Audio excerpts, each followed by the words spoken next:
Yes, my dear friends, welcome back to this beautiful Monday morning, wherever you are on the globe, on the continent of Africa, in Europe, in America, Canada, Australia, or right in Southeast Asia. Ladies and gentlemen, it's as if it looks like a public holiday today for Ghanaians. Oh, yes. Yesterday there was so much of partying everywhere in Accra, Ghana. Oh, my goodness. To qualify to the World Cup, every nation's dream, more so when it's America for that matter. Look, on the 5th of December, I'll glue myself to the TV. I'll be watching keenly to see which group is Ghana going to be, placed on, which port. 5th December, Washington, D.C. Yeah, that is where the draw will be made for us to know which group we are going to be facing first, which teams. Are we going to start from Mexico, or we are going to start from Canada and end up in Washington, D.C., or where? How? We don't know yet. Ladies and gentlemen, the good news is that Ghanaians are excited. If you see the stadium yesterday, my goodness, we are already there.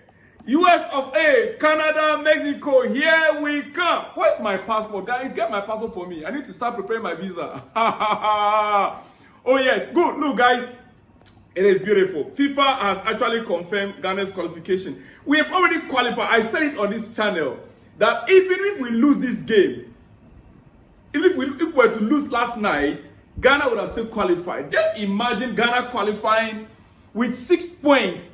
The closest opponent, Madagascar, 19 points, and Ghana is 25. Look, I said this somewhere that if it's possible, we can borrow Nigeria 3 points to add up to theirs, because it's too much for us, man. It is too much. Nigeria need it, and we are brothers, right? You agree with me? Anyway, guys, it is what it is. Now, before I go to Chelsea, on your screen right now, look at your screen right now. The teams that are there, they are the second best placed teams right now.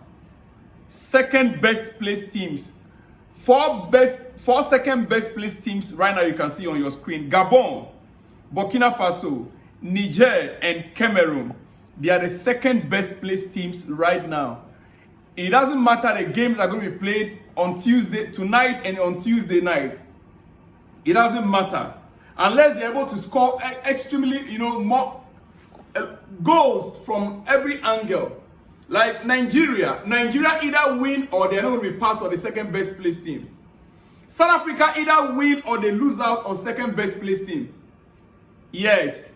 So it is more like Nigeria right now, they'll have to go all out and hope that Rwanda will do them a favor by destroying South Africa in Johannesburg, in their own home.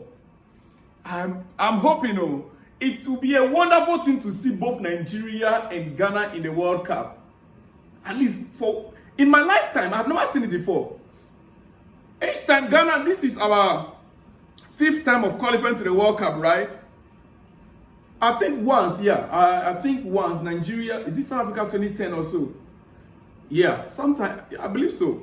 But hey guys, as it stands right now, this is our 5th qualification. 2006, Germany, 2010, South Africa, 2014, Brazil, 2022 was in Qatar, and then now 2026, we're going to go to the US of A. So these are our 5th qualification to the World Cup. Ladies and gentlemen, it is what it is. Congratulations to the boys, and we look forward towards the preparation. Yes, the preparation towards the World Cup in June next year. Come to think of it, again, look on your screen. Why did Ghana not qualify for the AFCON? It's the same squad, the same team. Maybe only 1 or 2 changes, but virtually the same team. And we were placed in a group, as you can see right there, Angola, Sudan, Niger, and Ghana. And if you look at this group carefully, apart from Angola, Sudan, and Niger, Ghana could not beat them and qualify for AFCON, African Cup of Nations. But when we get to the World Cup, we come out and we play games. 10 games, we lost only 1, drew 1, and won 8. Even the one that we lost was not under this coach. Ladies and gentlemen, it is what it is. And Nigeria, they are always in the AFCON, yet they are not in the World Cup. If Nigeria should miss out again, to be second consecutively that they are missing out on the World Cup, a giant in football, in terms of football in Africa. I'm not saying they are giant than Ghana. Ghana is ahead of Nigeria. Yeah, you can check. You can go to your Google and check that very well. Don't come after me, my friends. But look, we are all rooting for Nigeria on Tuesday, tomorrow night. We are all rooting for Super Eagles on Tuesday night to win that game. And I think I'll be doing a special, if I have the chance, I'll do a special video on Nigeria. And my brothers out there in Nigeria, you have to forgive me if I'm being carried away, you know. I'm 100% Ghanaian. Yeah, though I have siblings in Nigeria, so forgive me. And look, if you are watching from Kenya or any part of the world, and you are not from Ghana or Nigeria, forgive me as well. Forgive me as well. It is what it is. It is what it is. Jordan Ayew should be remembered. Our captain, this guy has to be remembered greatly for his role in these qualifiers. He took it personal as a captain. His goal in Bamako against Mali. Jordan Ayew, Ghana's captain's goal in Bamako against Mali was a seminal moment in Ghana's qualification. That win against Mali in Bamako is what gave us the morale to go ahead and conquer. And that goal came from Jordan Ayew, the captain, the 34-year-old. Ladies and gentlemen, that is where everything changed for the team. A sliding door moment, I call it. Ladies and gentlemen, that guy needs to be recognized. And he's the highest scorer in these World Cup qualifiers around the world. All the teams around the world, Jordan Ayew is the highest goal scorer and the highest assist. He gets the highest goal and highest assist throughout this, the competition. Ladies and gentlemen, it is what it is. Now quickly, let's get to Chelsea before I leave you guys. Injury scare again for Chelsea. Yes. Enzo FERNANDEZ has left camp, Argentines camp. FERNANDEZ has left Argentina's camp, returning to Cobham. I believe by today, Enzo FERNANDEZ should be arriving at Cobham to be observed carefully by Chelsea doctors. We understand he has a inflammation in his knee, a swollen knee. That is an injury. That is an injury, internal injury. So the knee is getting swollen. So he asked to return to Chelsea to be attended to. Chelsea's game is on Saturday. I don't know. But he's one of those that are now on Chelsea's injury list. That knee needed to be treated as soon as possible. We understand many of the players will have a knock even before they were playing with pain, through pain. But right now, for the knee to be swollen, it's quite serious. We just want to hope that within the next 2-3 days, something can be done for the player to get back. Yes, Romeo Lavia, as you can see him right on the screen, training continues. Lavia is fit. Romeo Lavia is fit, but Andrew Santos is not available as at now. We've not received any news yet on Andrew Santos. Dario Esugo, also the same. Maybe Friday press conference, the coach will give us an update on both Andrew Santos and Dario Esugo. These are the backups for both FERNANDEZ and Caicedo. Now, I am just praying and hoping Caicedo will have taken a good rest by now because he was omitted from the Ecuador squad. So I believe by now he'll be refreshed and any pain in his body will be treated. I mean, almost 1.5 weeks now, right? A good rest period for Caicedo. He will come back fresher. Likewise with James. So Romeo Lavia is fit and ready to step in, though, in that same position. And hey, let us not forget, Bonanote is also available, right?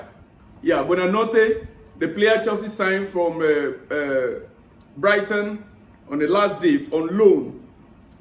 He's also available. I think that guy, for me, I would love Chelsea to buy him at the end of the season. The guy is good. He's good in that number 10 role. Yeah. I would love Chelsea to buy that guy at the end of the season. Estavao scoring 2 goals for Brazil. I didn't say much about it, and I know why. I know, I don't want us to continue hyping this guy, but look, if you check the records, this guy is going to be doing wonders than Lamine Yamal. Yes, I'm serious. One thing that people don't know about Lamar, that guy has a lot of pride. He's very egoistic. That is why I don't seem to like the guy. He's young. You are 18 to 19. He's so egoistic. He should be very careful. Otherwise, his career, well, I believe he has a good advisor who will be take advice. Even his father is still a young man. The father is a very young man. Yeah. So it's up to them. But Estavao, that guy, my goodness. He should just be safe. I need him to back safely for Chelsea. We need, because Cole Palmer situation right now is not yet resolved. Cole Palmer still needs some few weeks. Hopefully end of November. Before Cole Palmer will be returning back to Chelsea. Ladies and gentlemen. Now, we are facing Nottingham Forest that are in crisis right now on Saturday. For me, I see Nottingham Forest like wounded lion. They would like to come out and play their game. They have the squad. What they need is a little bit of psychological work on them, motivation. With the coach, a substantive coach or not, they can still deliver. Ange Postecoglou, if he loses against Chelsea, he will be sacked. It is what it is. He will be sacked, and I believe that this Nottingham Forest owner will be regretting of sacking the previous coach by now. Now, after playing Nottingham Forest, we are playing against Ajax in the Champions League next Tuesday night football. Champions League. Then we'll now play Sunderland. We'll now face Wolves, Tottenham. Then again we'll play Karabakh in the Champions League. I smell a 6-game winning streak coming here. Yeah. I smell 6-game winning streak in the coming 2 weeks. Yeah. Don't you agree with me? If you agree with me, say, yeah, we are blue and London is blue. We are the world champions. We need to go with confidence at any time, any day. Ladies and gentlemen. So, it is what it is. And I almost forgot, as we speak, breaking news. Estavao has tested positive for flu in the Brazilian camp and will be re-evaluated for today's training. Yes, they are in Tokyo, Japan, for international friendly. But he has tested positive for flu. Is it COVID-19 flu or what flu? We don't. I pray it's not anything serious. So, Estavao, we beg. Otherwise, the next available flight from Japan to UK is about 18-hour flight, right? Private jet will do better. After all, it's not that much. It's not up to £500,000. Please. But the medical team expects him to be a non-issue for the match. They expect that the flu will be a non-issue for the match. But Lucas Paqueta will come in if necessary. So he's already benching Paqueta. Now, we have been told that he will come in if necessary. Ladies and gentlemen, that is Estavao right there for you. Now, quickly, what else do you want to know? It is what it is, and it's your breakfast. I will be back. But hey, guy, congratulations once again. And Mohamed Kudus, he put up an extremely man-of-the-match performance. He dominated the game. Kudus was on top of the game yesterday. If you watch carefully, this guy, the next good thing to happen to Ghana is Mohamed Kudus and Antoine Semenyo. Semenyo was played at the wrong position. He was being played as a headman instead of as a left winger. So we are not seeing the best of him. But in any case, all that is needed is the goal, and we got it through Kudus yesterday. Congratulations to Ghana. Congratulations to the Black Stars of Ghana. Congratulations to myself also, as a big fan. I'll see you guys all in the next one when you see me. Shalom and peace.